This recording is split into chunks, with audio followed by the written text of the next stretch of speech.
And at a news conference today, Governor Whitmer says the current pause is working and gave the green light to loosen some of the restrictions. But that does not include reopening bars and restaurants. We want to get right to Priya Mann. She's live tonight. Priya, she was angry.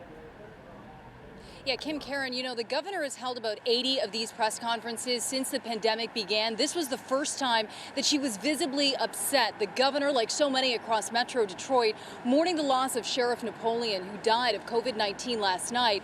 And then when it comes to the vaccine distribution, Michigan getting fewer doses than initially promised. And the governor says the backlog is in Washington. My frustration level is high because in Portage, Michigan, there are vaccines ready to be distributed. And the thing standing between us seeing that through is the federal government. And I can't get an answer why. Governor Whitmer says her calls to the Secretary of Health and Human Services have gone unanswered and that a delay in a federal stimulus bill could lead to drastic cuts. Our police, our fire, our first responders, that's what is really at risk. It is, incredibly foolish not to include this kind of relief right now as we go into these holidays. But the governor praised Michiganders for slowing the spread over Thanksgiving and modified the pause. Starting Monday, indoor activities where people can remain masked is allowed. In-person learning at high schools can resume, and venues like casinos, bowling alleys, and movie theaters can reopen. Capacity is capped at 100, and food and drink concessions are closed to prevent people from removing their masks, with social distancing requirements still in place. We avoided the surge that so many other states are seeing. While I'm still concerned that our cases are 6 times higher than they were at the beginning of September, things are certainly trending in the right direction.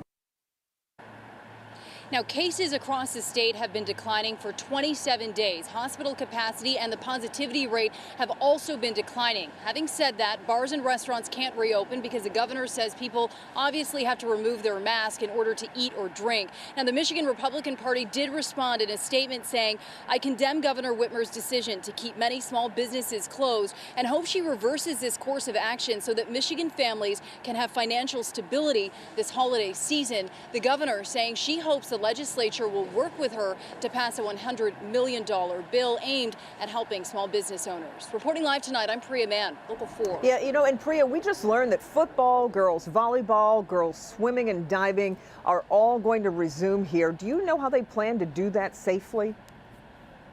Yeah, this is pretty neat, Kim. There's actually a pilot program being run by the Michigan Department of Health and Human Services, and they're reallocating rapid testing equipment from nursing homes to high schools so these student athletes can get a rapid test before they can compete. That means they can complete their season, and the Athletics Association is hoping winter sports can start in mid-January if this pause expires. Of course, that continues to be fluid, and we'll keep you posted. We absolutely will. Okay, Priya, thank you.